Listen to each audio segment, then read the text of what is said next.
All right, so for today, I'm going to have you guys learning a little bit. First of all, number one thing that every student forgets to do because they're so excited to get started with this, they forget to add a blank layer. And I want to make sure that you ladies and gents understand the importance of this. First of all, if I'm on here and I press Control J, all I've done is copied my layer.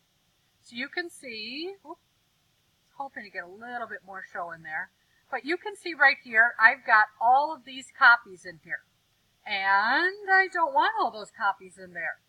I need a blank layer. Okay, so instead of Control J, because Control J copies the layer that you're on, or if you have something selected, Control J will copy what you've selected onto a new layer. So you can see kind of what happened there. Okay, I don't want that. I want just a plain blank layer.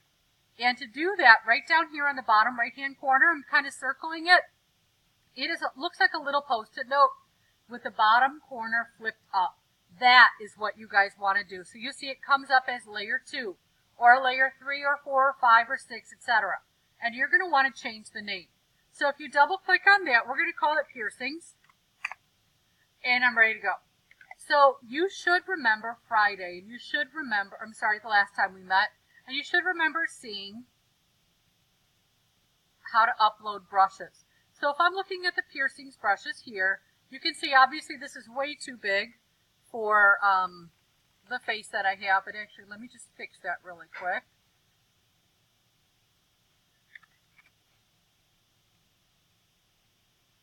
Give it a second to resize.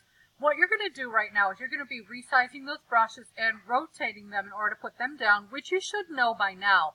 However, there's another added step that I want you guys to make sure that you have, and that's going to be involving, zoom out there, that's going to be involving adding some multiple layers on. So we've got our brush. Let's go to our default black and white. I'm going to do a black brush. Wrong direction. I go to my brush cup, which is right here. If you can't find it there, it's right here. And if you don't use it from there, you can use it right inside of here to rotate those brushes. And you can kind of see how far it needs to be rotated in order to put that in the correct place. All right? So again, it's on a blank layer called piercings. I click once and that's what I get. If I click twice, I get a darker version of it. So you've got to truly understand how it is and what it is you want from that. Do you want that darker version or do you like to have that lighter version a little bit more? Okay? To do that, again, obviously you want to back up and you want to take a look at it. Now, it's going to look a little strange now that we're close up, but just bear with me. If I want to change the color of the ends, the color of the circles, it's going to be really important that I know that that can be done. Scroll up to the top, and I'm going to go ahead right here and just take a regular round brush. I am going to make them red, and I'm going to make a new layer. This is really important. I'm going to call that piercing color.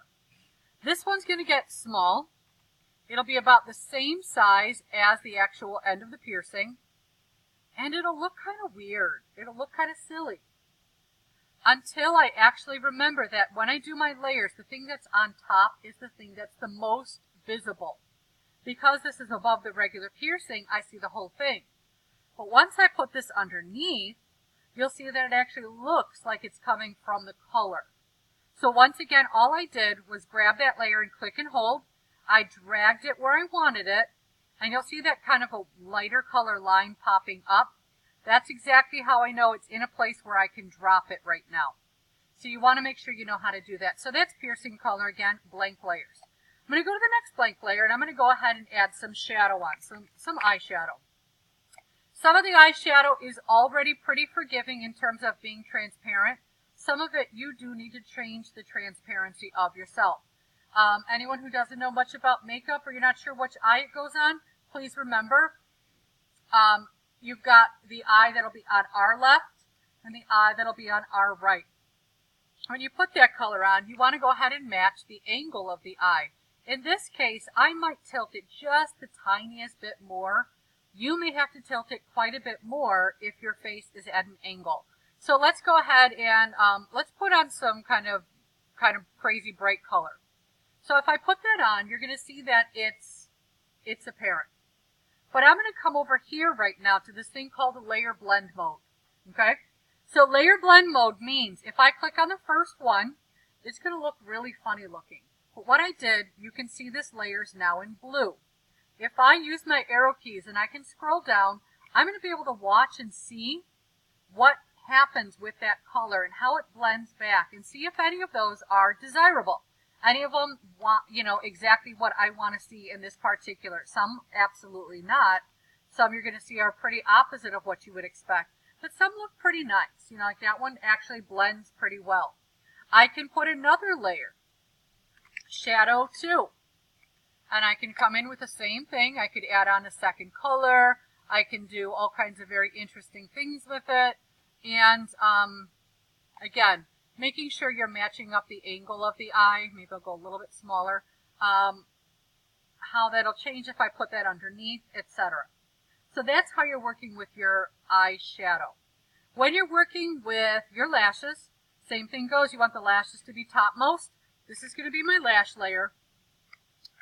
You're likely going to want to go to a dark value for that, but you're going to go ahead, find those lashes. I have a lot of brushes, sorry. Little anatomy lesson. The fuller amount of brushes goes towards the outside of the face. I do have quite a few people that'll begin working with lashes and they'll put them on like that. And they'll have a lot of big lashes around the inside toward the nose side. That's a definite no-go. Study that human anatomy, you'll find out that the longer lashes are on the outside. So you want it to fit pretty nicely. You don't want it to be too big or too small. And then we can move to eye color. There are lower lashes in there as well if you're looking. All right, I know I'm kind of going quick, but I want to make sure we get us through all this. Eye color. The colored part of the eye is called the iris. So it is really important that you understand a little bit about that. I'm going to go for some kind of wacky colors, though, so you can really see what happens. Download those eye brushes. Again, they're in our P drive for you to download. Mine are right here. If I start with the outside, you want the outside of this brush to, see how that's slightly too small, but this is slightly too big. So the smaller one was a 100, that's 125. I might actually go in and just change that myself manually, get something that's a little closer to the size that I need. So I'm going to come in here and I'm going to put that sort of color. I might come a little bit to the outside just to make sure I get a good edge. And then from there, you'll notice that I have way too much eyeball up on the top. I can then go to my friend the eraser. So we haven't talked much about the eraser, but I want you to be familiar with it. This is the eraser tool. And what I like to do for this is I'd like to pull the the hardness level down just a little bit. Notice it's somewhere around 85%-ish. If it's 86, 87, 83, 82, you're still in the good range. Because I don't want this to be a super hard line. I kind of want to fuzz it out a little bit. Now, the iris is by itself. You can see I'm blinking the eye. That's what's allowing that to come off by itself.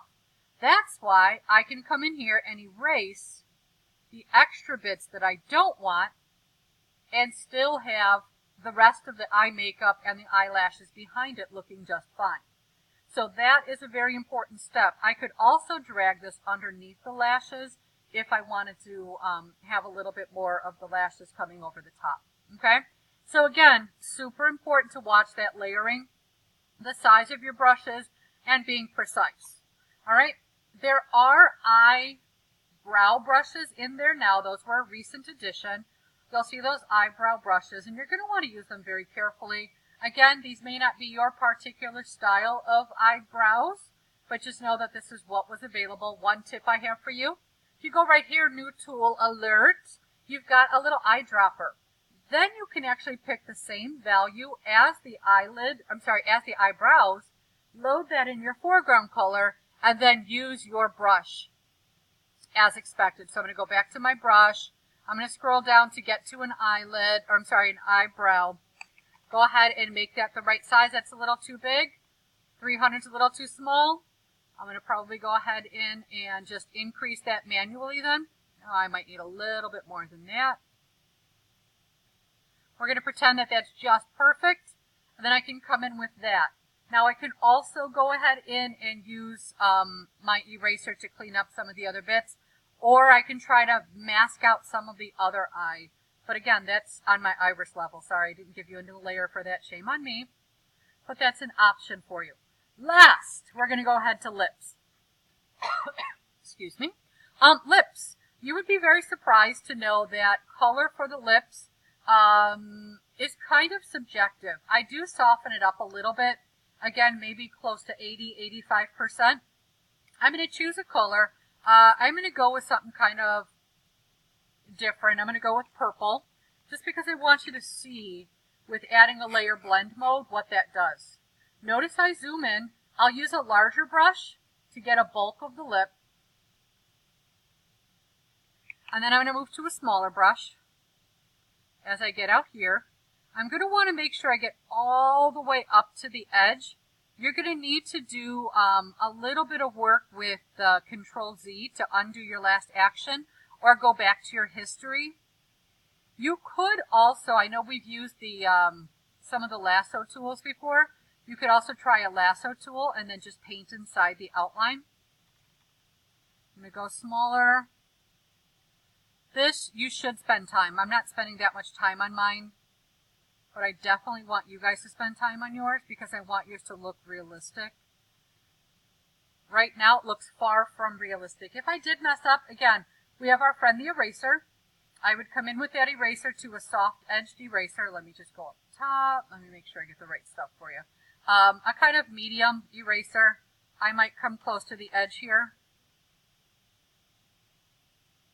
and feather that out just a little bit, just to get it a little bit more blurry along the end to blend. Okay? So again, spend time perfecting that. Now if I zoom out, obviously it does not look realistic. So to make it look more realistic, we're going to use a blend mode. We're going to click on normal and we're going to go to dissolve.